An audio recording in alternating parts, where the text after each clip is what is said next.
Hi everyone, this is Chandra Chaudhary और आज हम करेंगे क्लास 11th बायोलॉजी का chapter number 2 that is biological classification. और आज हम करेंगे इसका लेक्चर नंबर 3 पर हम आ गए हैं और आज हम डिटेल में स्टडी करने वाले हैं किंगडम मोनेरा।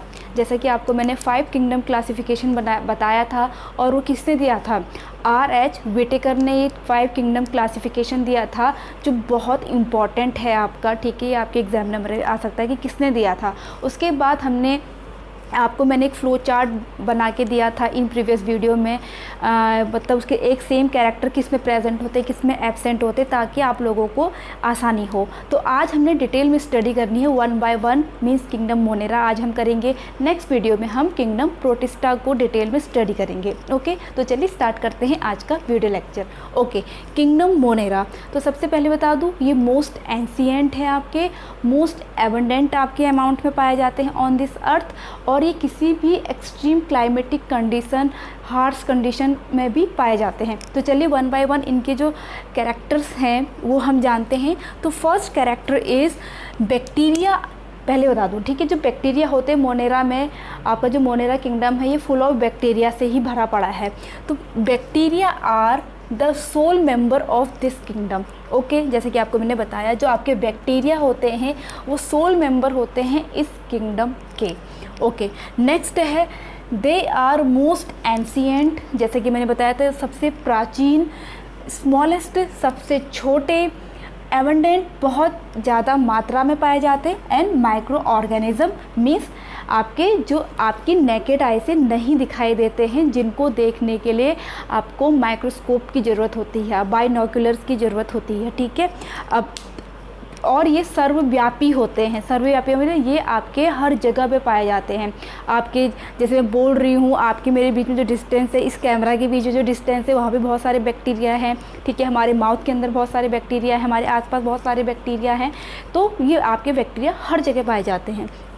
तो इसलिए आपका जो थर्ड पॉइंट है दे अकर्स ऑलमोस्ट एवरीवेयर, ये ऑलमोस्ट सभी जगह पर पाए जाते हैं। अगर मैं एक वर्ड के लिए इस्तेमाल करूं तो मैं कह सकती हूँ ये सर्वव्यापी होते हैं। ओके, नेक्स्ट आपका क्वेश्चन है they live in extreme habitats. ये एक्सट्रीम हैबिटाट्स में भी रह सकते हैं, कैसा भी प्लेस हो। देखिए such as hot spring condition हो, डेजर्ट हो, स्नो हो एंड डीप ओशियन हो, ठीक है। एक्सट्रीम हैबिटाट में भी अपने आप को सर्वाइव कर सकते हैं। इसका रीज़न क्या है अभी जब हम ड्रॉ में आपको एक बैक्टीरिया का दिखाऊंगी या समझाऊंगी तब आपको वहाँ पर ये चीज़ अच्छे से क्लियर हो जाएगी। ओके, नेक्स्ट है many of them are parasitic means जो आपके बैक्टीरियाज होते हैं उनमें से बहुत ज़्यादातर जो बैक्टीरिया होते हैं वो पैरासिटिक होते हैं। अब पैरासिटिक आप लोगों को पता ही होगा, बताने की ज़रूरत नहीं है आई थिंक, फिर मैं आपको बता दूँ कि पैरासिटिक आपके क्या होते हैं, जो अदर लिविंग ऑर्गेनिज्म को होस्ट बना करके रहते हैं, उससे डाइजेस्टेड फूड को एज अ न्यूट्रिएंट लेते हैं, ठीक है। मीन्स इनका अपना कोई डाइजेस्टिव सिस्टम नहीं होता है, ऑलरेडी डाइजेस्टेड फूड को लेते हैं, तो उन्हें हम पैरासिटिक कहते हैं। आपके पैरासिटिक होते हैं, सम ऑफ देम यूज़फुल होते हैं, कुछ यूज़फुल बैक्टीरिया होते हैं। जैसे कि आपको पता है जो आपका लैक्टोबैसिलस जो बैक्टीरिया है वो कर्ड बनाने में हेल्प करता है, तो कुछ यूज़फुल होते हैं। बट मोस्टली आर पैथोजेंस, लेकिन ज़्यादातर जो बैक्टीरिया होते हैं वो पैथोजेंस होते हैं। पैथोजेंस हम किन्हें कहते हैं, ऐसे बैक्टीरिया जो हमारे लिए हार्मफुल होते हैं उन्हें हम, या फिर प्लांट्स के लिए हार्मफुल होते हैं उन्हें हम पैथोजेंस कहते हैं, ठीक है। पैथोजेंस कोई नई चीज़ नहीं है, नया ऑर्गेनिज्म नहीं है। Pathogens are also bacteria, but क्योंकि सारे के सारे बैक्टीरिया तो हानिकारक नहीं हैं, कुछ पैरासिटिक हैं और कुछ हमारे लिए यूज़फुल भी हैं, लेकिन ज़्यादातर जो बैक्टीरिया हैं आपके वो पैथोजेंस होते हैं, मीन्स प्लांट और एज वेल एज ह्यूमंस के लिए या फिर एनिमल्स के लिए वो हानिकारक होते हैं, हार्मफुल होते हैं। क्लियर हो गया? ओके, तो ये आपके जर्नल कैरेक्टरिस्टिक्स थे। अब उसके बॉडी स्ट्रक्चर को लेकर के, उनकी फीडिंग हैबिट को लेकर के क्या कैरेक्टरिस्टिक्स है इसके बारे में हम चलिए एक 1 बाय 1 समझते हैं। तो पहला इसका कैरेक्टर है यूनिसेल्युलर, ठीक है। मीन्स ये केवल यूनिसेलुलर, यूनि मतलब एक सेल के बने होते हैं। अब एक सेल हमारी नेकेड आइज तो दिखाई नहीं देंगे, ठीक है। फिर दूसरा है आपका प्रोकैरियोटिक, पहली बात तो वो यूनिसेलुलर है, मीन्स एक सेल के बने हुए हैं। दूसरा वो जो सेल बनी हुई है वो कैसी बनी हुई है, प्रोकैरियोटिक बनी हुई है। प्रोकैरियोटिक क्या होते हैं आपको मैंने प्रीवियस वीडियो में भी समझा रखा है। आपकी प्रोकैरियोटिक ऐसे सेल्स होती हैं जिसमें ट्रू न्यूक्लियस नहीं होता है, या फिर उसमें जो अदर सेल ऑर्गेनल्स होते हैं लाइक माइटोकॉन्ड्रिया है, आपका क्लोरोप्लास्ट है, ठीक है, ER रेटिकुलम है, ये सब आपके नहीं प्रेजेंट होते हैं। उसे हम क्या कहते हैं, प्रोकैरियोटिक सेल कहते हैं। उस टाइप ऑफ सेल को हम प्रोकैरियोटिक सेल बोलते हैं, ठीक है। ये मोस्ट प्रिमिटिव होते हैं, मीन्स बहुत पुराने होते हैं। ओके, नेक्स्ट है nuclear envelope and membrane bound cell organelles are absent, ठीक है। न्यूक्लियर इनवेलप मीन्स जो इसका जैसे आपको पता है ये सेल है, यहाँ पर न्यूक्लियस होता है तो उसके अंदर जेनेटिक मटेरियल होता है, ये सब आप लोगों को पता है। सेल के अंदर जो न्यूक्लियस होता है उसी के अंदर जेनेटिक मटेरियल होता है, जिसमें क्रोमोसोम्स होते हैं, जिसमें DNA होते हैं, जिसमें इन्फॉर्मेशन होती है, ठीक है, जो आपके वेल डेवलप्ड जो ऑर्गेनिज्म होते हैं उनमें। लेकिन यहाँ पर जो मोनेरा के आपके ऑर्गेनिज़म हैं, बैक्टीरिया हैं, उसमें ये आपका न्यूक्लियर जो इन्वेलप है जो उसको चारों ओर से उस न्यूक्लियस को कवर करके रखता है वो नहीं पाया जाता है, एब्सेंट होता है, जिसकी वजह से जो जेनेटिक मटेरियल है वो पूरी सेल में फैला हुआ रहता है, ठीक है। इतनी बात क्लियर हो गई। और membrane bound cell organelles absent होते हैं। जो आपका न्यूक्लियस है उससे जो आपके सेल, जैसे ER रेटिकुलम आपने देखा होगा, जैसे ये आपका सेल है एक, ये न्यूक्लियस है, उसी में आपका ER रेटिकुलम इस टाइप से होता है, और आपका क्लोरोप्लास्ट होता है, ठीक है, माइटोकॉन्ड्रिया होते हैं, ये सब आपके एब्सेंट होते हैं। क्लियर हो गया? ओके। अब बात करें अगर राइबोसोम्स की, इसमें राइबोसोम्स हैं। अब राइबोसोम्स बहुत इंपॉर्टेंट होते हैं, ठीक है। किस में इंपॉर्टेंट होते हैं? सिंथेसिस ऑफ प्रोटीन, ये प्रोटीन का सिंथेसाइज करते हैं, ठीक है। और इसमें जो राइबोसोम होता है वो 70S टाइप का होता है। कैसा होगा आपका? 70S type. 70S टाइप मतलब जो आपके राइबोसोम्स होते हैं उनको वो 2 पार्ट्स में डिवाइड हो जाते हैं, जैसे आपका ऊपर वाला पार्ट और नीचे वाला पार्ट। तो 70S टाइप का जो राइबोसोम होता है वो 50S और 30S में डिवाइड हो जाता है, ठीक है। इसके बारे में आप इन जर्नल अभी इतना ही जानो। जब आप इनके बारे में जानोगे, सेल और ऑर्गेनल के बारे में जब डिटेल में पढ़ोगे इन आने वाले चैप्टर्स में, तो वहाँ पर आपको और अच्छे से क्लियर हो जाएंगे। अगर मैं यहीं पे सारी चीज़ें अच्छे से समझाऊंगी तो फिर आगे कैसे हम बढ़ पाएंगे, ठीक है। तो आपका जो राइबोसोम्स होता है मोनेरा के जो ऑर्गेनिज्म है दैट इज़ बैक्टीरिया, उनमें राइबोसोम 70S टाइप का होता है। ओके, नेक्स्ट पॉइंट है मोड ऑफ न्यूट्रिशन। इनमें मोड ऑफ न्यूट्रिशन कैसा होता है, ठीक है। तो ये ऑटोट्रॉपिक भी हो सकते हैं और ये हेटेरोट्रॉपिक भी हो सकते हैं। ऑटोट्रॉपिक कैसे होंगे? क्योंकि जो आपके ऑर्गेनिज्म है, बैक्टीरिया है, मतलब वो अगर उनमें क्लोरोप्लास्ट है, क्लोरोफिल है, तो दैट मीन्स वो फोटोसिंथेसिस की प्रोसेस को कर सकते हैं। फोटोसिंथेसिस की प्रोसेस को कर सकते हैं तो दैट मीन्स वो अपना खाना स्वयं बनाते हैं, और जो अपना खाना स्वयं बनाते हैं तो उन्हें हम ऑटोट्रॉपिक कहते हैं। अब ऑटोट्रॉपिक भी आपके यहाँ पर 2 टाइप्स के होंगे, ठीक है। एक तो आपके ऑटोट्रॉपिक होता है, दूसरा आपका क्या होगा? Chemo autotrophic. एक फोटोसिंथेटिक ऑटोट्रॉपिक होंगे, दूसरा आपके कीमो ऑटोट्रॉपिक होते हैं, ठीक है। अब देखो ये क्या है, आपके ऐसे ऑर्गेनिज्म जो ऑर्गेनिक जो सब्सटेंस होते हैं उनसे एनर्जी को प्रोड्यूस करते हैं, जैसे कार्बन डाइऑक्साइड आपको पता होगा, तो उन्हें हम आपका फोटोसिंथेटिक ऑटोट्रॉपिक कहेंगे। और ऐसे आपके बैक्टीरिया जो आपके नॉन या फिर इनऑर्गेनिक जो सब्सटेंस होते हैं उनसे एनर्जी प्रोड्यूस करते हैं, उन्हें हम कीमो ऑटोट्रॉप्स कहते हैं। तो ऑटोट्रॉप्स आपके अगेन 2 टाइप्स के होते हैं, ठीक है। मीन्स आपका फोटोसिंथेटिक ऑटोट्रॉप्स मीन्स जो फोटोसिंथेसिस की प्रोसेस करते हैं, दूसरा कीमो ऑटोट्रॉप्स मीन्स जो इनऑर्गेनिक सब्सटेंस से एनर्जी को लेते हैं। सेकंड आपका हेटेरोट्रॉपिक बैक्टीरिया होते हैं। ओके, नेक्स्ट है दे आर ऑफन डीकम्पोजर्स, ठीक है। ये प्राय डीकम्पोजर्स होते हैं। और यहाँ पर पहला वाला पॉइंट मैं और बता दूँ, जो ऑटोट्रॉपिक बैक्टीरिया होते हैं ये कम अमाउंट में पाए जाते हैं, कम नंबर्स में पाए जाते हैं, जबकि हेटेरोट्रॉपिक जो आपके बैक्टीरिया होते हैं वो एबंडेंट नंबर्स में पाए जाते हैं, एबंडेंट पाए जाते हैं, ठीक है। इसलिए जब हेटेरोट्रॉपिक हैं, ठीक है, मीन्स दूसरे ऑर्गेनिज्म से अपना खाना ले रहे हैं, तो ऑब्वियसली ये क्या होंगे, डिकम्पोजर्स होंगे। और इनका बहुत बड़ा रोल होता है नाइट्रोजन फिक्सेशन में, ठीक है। जो एटमॉस्फेरिक नाइट्रोजन होती है उसको नाइट्रेट वगैरह में कन्वर्ट करता है, तो ये फिक्सेशन में बहुत बड़ा ये इसका रोल होता है। ओके, नेक्स्ट है रिप्रोडक्शन। रिप्रोडक्शन क्या है? रिप्रोडक्शन इसका एसेक्सुअल टाइप होता है। अब एसेक्सुअल टाइप आपका फिजन टाइप होगा या फिर बर्डिंग टाइप। यहाँ पर आपकी NCERT बुक में फिजन आपका दिया हुआ है। यहाँ पर आप देख रहे हो एक बैक्टीरिया से दो आपके बैक्टीरिया डिवाइड हो रहे हैं। आपका ऊपर वाला ये क्या है, सेल मेम्ब्रेन, अंदर वाला सेल वॉल, फिर आपका यहाँ DNA है, तो ये फिजन हो रहा है। मीन्स 2 पार्ट्स में डिवाइड हो रहा है। फिजन आपको पता है ना, जहाँ पर पहले न्यूक्लियस डिवाइड होता है, फिर उसका जो सेल है, साइटोप्लाज्मा है, वो डिवाइड हो जाता है और 2 आपके ऑर्गेनिज्म बन जाते हैं। तो फिजन यहाँ पर एसेक्सुअल टाइप होगा, उसका भी कौन सा सब टाइप होगा, फिजन या फिर बडिंग होता है, ठीक है। उसके बाद इन माइक्रोप्लाज्मा बहुत इंपॉर्टेंट है, सेल वॉल कम्प्लीटली एब्सेंट। जो माइक्रोप्लाज्मा होती है उसमें सेल वॉल कम्प्लीटली एब्सेंट होती है, ठीक है। या फिर हम दूसरे शब्दों में ये कह सकते हैं, इन जनरल बैक्टीरिया में सेल वॉल पाई जाएगी, लेकिन जो माइकोप्लाज्मा जो टाइप है बैक्टीरिया का, इसमें सेल वॉल नहीं पाई जाती है, कम्प्लीटली एब्सेंट होती है, ठीक है। और इसे हम PPLOB कहते हैं, पहला पॉइंट। दूसरा पॉइंट है आपका, जो माइकोप्लाज्मा होते हैं ये स्मॉलेस्ट लिविंग सेल है आपकी, ठीक है, स्मॉलेस्ट लिविंग सेल्स होती हैं। और थर्ड पॉइंट अगर मैं आपको यहाँ पर बताऊँ तो माइक्रोप्लाज्मा जो होते हैं वो पैथोजेंस होते हैं, ठीक है। क्या होंगे? पैथोजेंस।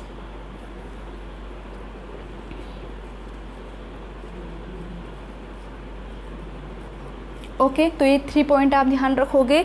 जो माइकोप्लाज्मा है आपकी स्मॉलेस्ट लिविंग सेल्स है, क्वेश्चन आ सकता है आपका।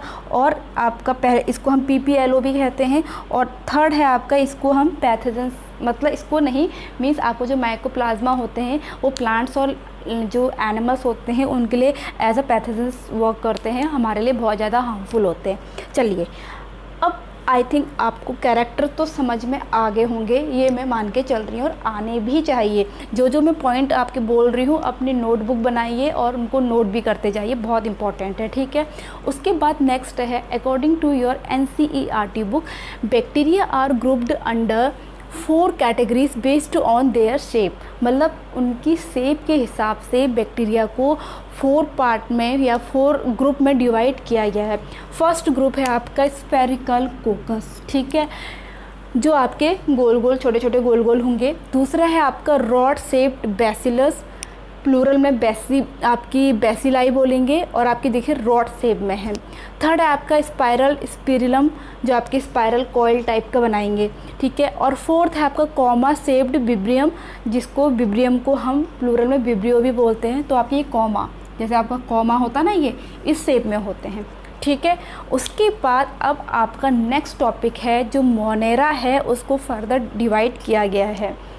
3 माइक्रोबायोलॉजिस्ट थे जिनके नेम मैंने प्रीवियस वीडियो में बता चुकी हूँ, ठीक है। उनमें वन ऑफ देम ओ कैंडलर थे आपके, ठीक है, कार्ल लुईस थे आपके, एंड आपके ML विलिस थे, ठीक है। ये 3 माइक्रोबायोलॉजिस्ट थे जिन्होंने मोनेरा को अगेन 2 पार्ट्स में डिवाइड किया था, जिसके हिसाब से जो प्रेजेंट टाइम में है 6 आपका जो 6 किंगडम क्लासिफिकेशन भी मिलता है, because of Monera again 2 parts में डिवाइड करने के कारण। Okay, but before start the आपका ये वाला पार्ट स्टार्ट करने से पहले मैं आपको एक बैक्टीरिया का डायग्राम समझाना चाहती हूँ।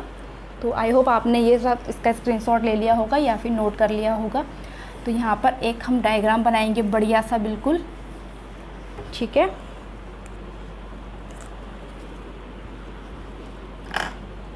ओके, हमने यहाँ पे कलरफुल पेन्स भी ले लिए हैं ताकि आप लोगों को समझ में आए, अच्छे से क्लियर दिखे।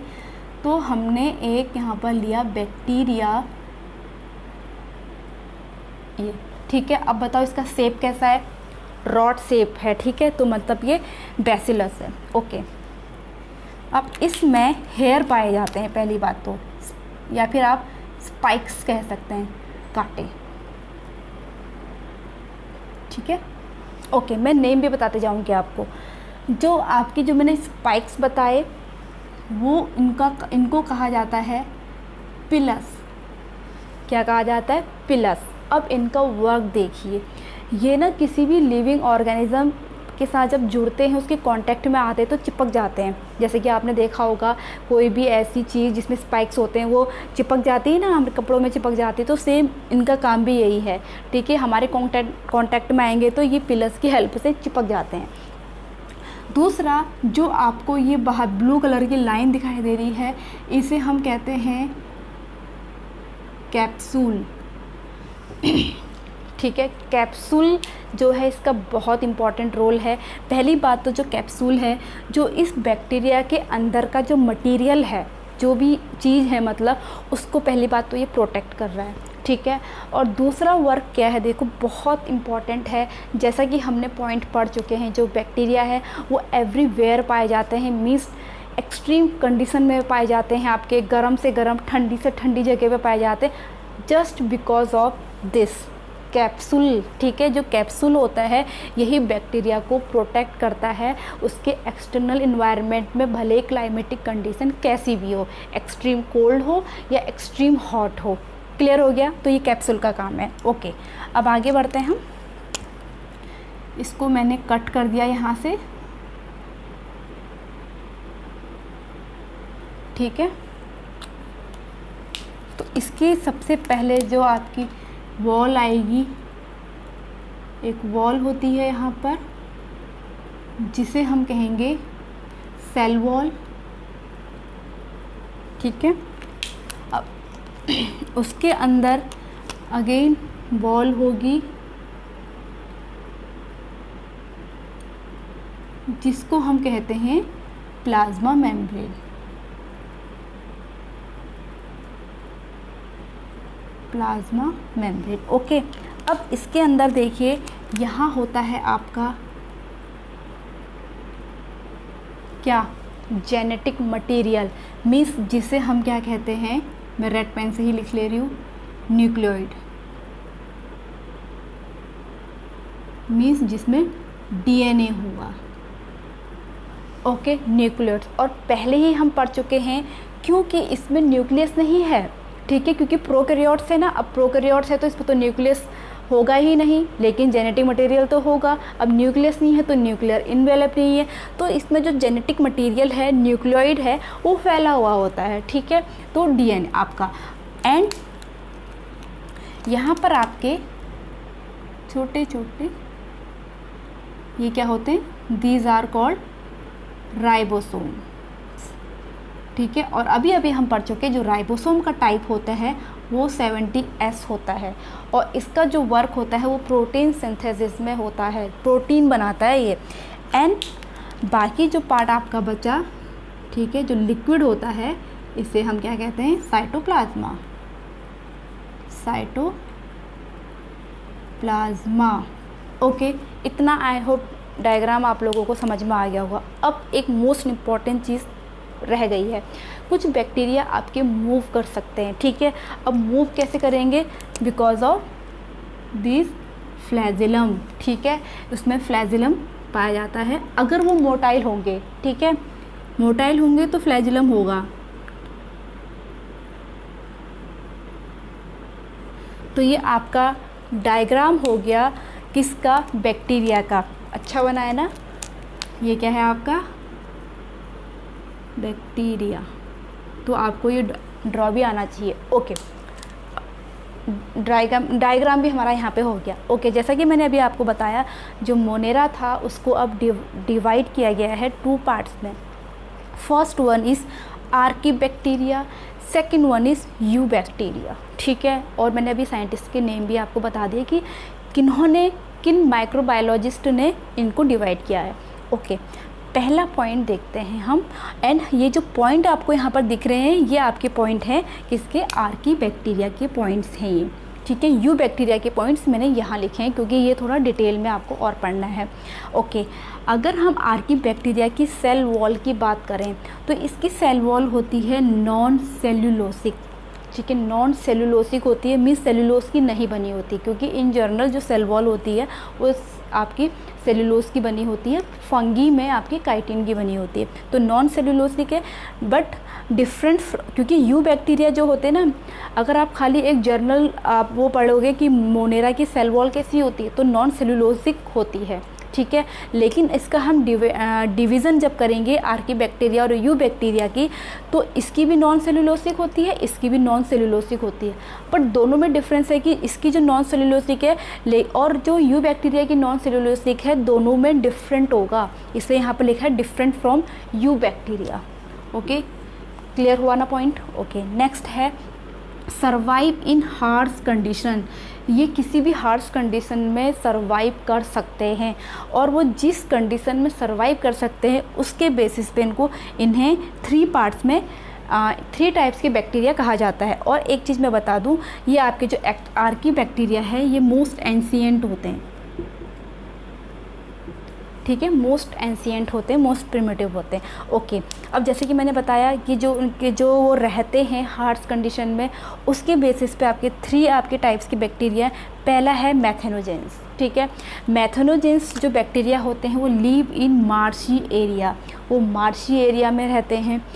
Also live in gut of ruminants animal, जो रूमिनेंट्स एनिमल के जो गट होता है वहाँ पर आपका ये बैक्टीरिया पाया जाता है।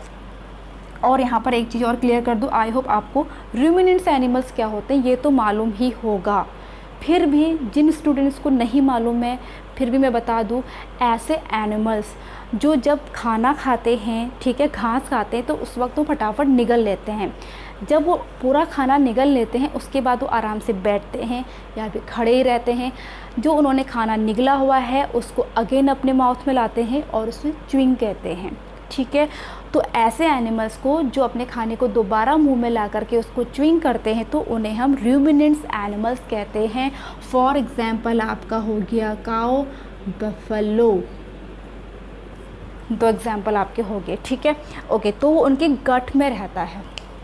अब देखो गट में रहने से होता क्या है, प्रोड्यूस मीथेन गैस। अब इन एनिमल्स का जो डंग होता है ना, डंग मीन्स जो उनका गोबर होता है, जो उनका एक्सक्रेशन होता है, उसमें मीथेन गैस बनती है due to the presence of methanogens bacteria. समझ में आ गया ना, क्या जब वो उसके गट, जो रूमिनेंट्स एनिमल है उनके गट में पाया जाता है, जिसकी वजह से उनका जो वेस्ट प्रोडक्ट है, डंग है, गोबर है, उसमें मीथेन गैस पाई जाती है, निकलती है, ठीक है। ओके, नेक्स्ट, क्योंकि ये मीथेन गैस बना रहा है तो इसका यूज़ आर्टिफिशियली जो ह्यूमंस है, ह्यूमन वेलफेयर बीइंग में भी इसका यूज़ किया जाता है, used in production of biogas, क्योंकि बायोगैस का वन ऑफ द आपका जो कॉन्स्टिट्यूएंट होता है वो मीथेन गैस होती है, ठीक है। इसलिए बायोगैस को बनाने के लिए उसमें मैथेनोजेंस बैक्टीरिया का भी यूज़ किया जाता है। ओके, तो ये बहुत इंपॉर्टेंट है आपका मैथेनोजेंस। उसके बाद है आपका हेलोफिलिस। ये क्या होते हैं, आपके सॉल्टी एरिया में आपके पाए जाते हैं, एक्सट्रीम सॉल्टी एरिया जो होगा वहाँ पर सर्वाइव कर सकते हैं। और थर्मो एसिडोफिलिस जो होते हैं वो हॉट स्प्रिंग में भी सर्वाइव कर सकते हैं। और अब आपको समझ में आ गया होगा जो बैक्टीरिया है वो आपके यूनिवर्सल क्यों होते हैं, सब जगह क्यों पाए जाते हैं, एक्सट्रीम कंडीशन में वो कैसे सर्वाइव कर सकते हैं, जस्ट बिकॉज ऑफ कैप्सूल। जो कैप्सूल है उसका जो अंदर का मटेरियल है उसको वो सेफ रखता है, प्रोटेक्ट करता है। ओके, चलिए उसके बाद हमारा नेक्स्ट आता है यू बैक्टीरिया, ठीक है। सबसे पहली बात मैं बता दूं, जो यू बैक्टीरिया होते हैं वो ट्रू बैक्टीरिया होते हैं, ठीक है। और ये आर्की बैक्टीरिया का थोड़ा एडवांस होते हैं, they are advance as comparison to archaebacteria. Okay, next है presence of rigid cell wall होती है, इसमें रिजिड सेल वॉल पाई जाती है। और फ्लैजेलम पाया जाता है इफ़ मोटाइल, क्योंकि जब फ्लैजेलम होगा तभी तो वो मूव कर सकता है, ये पता है ना आपको फ्लैजेलम के हेल्प से ही वो बैक्टीरिया या फिर कोई भी जो यूनिसेलुलर ऑर्गेनिज्म है मूव कर सकते हैं with the help of flagellum या फ्लैजेला या फिर सीलिया भी हम कहते हैं उसे। अब यहाँ पर एक चीज़ और इम्पॉर्टेंट, अगर मैं बात करूँ सेल सेल वॉल जैसे कि मैंने अभी थोड़ी देर पहले बताया नॉन सेल्यूलोसिक होती है, तो it is also non cellulosic, non cellulosic, ठीक है। और दूसरी चीज़ अगर मैं कहूँ ये किसकी बनी होती है, तो ये बनी होती है पेप्टिडोग्लाइकेन, ये बनी होती है पेप्टिडोग्लाइकेन की बनी होती है। ओके, अब इनकी टाइप्स हैं। फर्स्ट टाइप इस आपका साइनोबैक्टीरिया, सेकंड टाइप है आपका कीमो ऑटोट्रॉप्स एंड थर्ड है आपका हेटेरो ऑटोट्रॉपिक बैक्टीरिया। और आपको मैंने थोड़ा बहुत यहाँ पर भी बताया था जब मैंने मोड ऑफ न्यूट्रिशन आपको पढ़ाया। अब साइनोबैक्टीरिया क्या होते हैं, देखो known as blue green algae, जो आपके ब्लू ग्रीन एल्गी को हम साइनोबैक्टीरिया कहते हैं। हैव क्लोरोफिल, इसमें आपका क्या पाया जाता है, क्लोरोफिल पाया जाता है। अब क्लोरोफिल पाया जा रहा है, दैट मीन्स वो फोटोसिंथेसिस के प्रोसेस को कर सकते हैं। इसका मतलब वो अपना खाना खुद ही बनाते हैं, इसका मतलब है कि वो ऑटोट्रॉप्स हैं। तो इन्हें क्या कहा जाता है, फोटोसिंथेटिक ऑटोट्रॉप्स। अब भी मैंने आपको यहाँ पर बताया था ना कि मोड ऑफ न्यूट्रिशन के साथ ऑटोट्रॉपिक होते हैं और हेटेरोट्रॉपिक होते हैं, और ऑटोट्रॉप्स को 2 पार्ट्स में डिवाइड किया जाता है आपका अगेन, ठीक है। तो आपका ये फोटोसिंथेटिक ऑटोट्रॉप्स होते हैं, मीन्स अपना खाना ये स्वयं बना सकते हैं लेकिन फोटोसिंथेसिस की प्रोसेस से। और फोटोसिंथेसिस की प्रोसेस क्या होती है, जिसमें ऑर्गेनिक जो सब्सटेंस है उनको ब्रेक डाउन किया जाता है, ठीक है। नहीं, उनको ब्रेक डाउन नहीं किया जाता, उसको मिलकर बनाया जाता है, फूड बनाया जाता है, ठीक है। ब्रेक डाउन तो किस में होगा, रेस्पिरेशन में होगा। ओके, नेक्स्ट है ये यूनिसेलुलर होते हैं, ऑब्वियसली यूनिसेलुलर ही होंगे। कॉलोनियल होते हैं, मीन्स ये समूह बना के रहते हैं, ठीक है। एंड फिलामेंटियस होते हैं, फिलामेंट भी इसमें पाए जाते हैं। ओके, नेक्स्ट है फॉर्म ब्लूम, ये भी बहुत इम्पॉर्टेंट है। ये ब्लूम बनाते हैं इन पल्यूटेड वाटर बॉडीज़ में। वाटर जब कहीं किसी भी जगह का जब पानी प्रदूषित होता है तो वहाँ पर आपका वो ब्लूम्स बना देते हैं। ब्लूम्स मतलब एक प्रकार से ऊपर से एक पानी में जैसे काई की एक लेयर बन जाती है। और कभी कभी ये क्वेश्चन भी आता है आपका यहाँ पर, जो ब्लूम्स होता है, जो एल्गी आपकी जम जाती है, वो किस चीज़ को शो कर रहा है, वो वाटर पोल्यूशन को शो कर रहा है, मीन्स उस जगह का जो वाटर है बहुत ज़्यादा पोल्यूटेड है। ओके, नेक्स्ट आपका है have special cell heterocyst, very very important, ठीक है। इसमें आपकी एक स्पेशल सेल होती है जिसे हम हेट्रोसिस्ट कहते हैं। जैसे यहाँ पर नॉस्टॉक का आपको डायग्राम बनाया है, यहाँ पर जो आपको ये रेड कलर के दिखाई दे रहे हैं ना, यहाँ पर इसी को हम क्या कहते हैं, हेटेरोसिस्ट, ठीक है, जो फोटोसिंथेसिस की प्रोसेस में हेल्प करता है। ओके, नेक्स्ट है आपका कीमोट्रॉप्स, मीन्स ये इनऑर्गेनिक केमिकल सब्सटेंस है से ये आपका फूड बनाता है, एनर्जी को प्रोड्यूस करता है। दूसरा, ये रिसाइकलिंग ऑफ नाइट्रोजन में बहुत इंपॉर्टेंट रोल प्ले करता है। यहाँ पर जो इनऑर्गेनिक केमिकल सब्सटेंस हैं, जैसे आपके नाइट्रोजन्स हैं, नाइट्राइट्स हैं, नाइट्रेट्स हैं, उनसे वो एनर्जी को प्रोड्यूस करता है।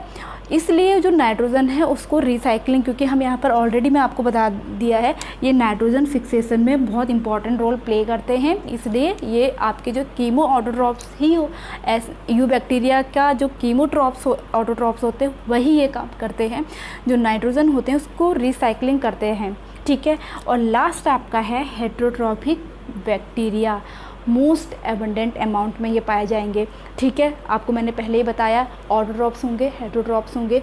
ऑटोट्रॉप्स कुछ ही होंगे लेकिन ज़्यादा जो नंबर्स में पाए जाएंगे वो आपके हेटेरोट्रॉप्स ही पाए जाएंगे, ठीक है। मोस्ट आपके एबंडेंट हैं।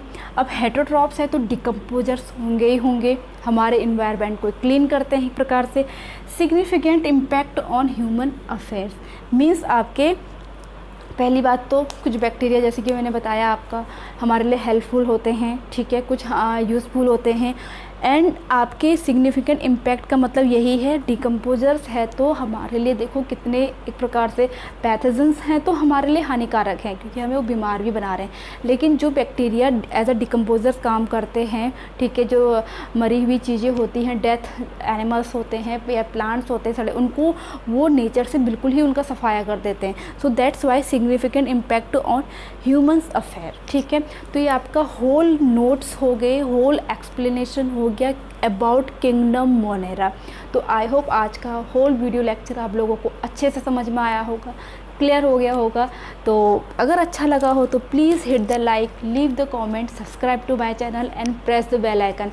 और मैं मिलूँगी अपनी नेक्स्ट वीडियो के साथ जिसमें हम कवर करेंगे किंगडम प्रोटिस्टा। तो तब तक के लिए स्टे ट्यून, हेल्दी रहिए, सेफ रहिए और देखते रहिए मेरा चैनल। Bye bye.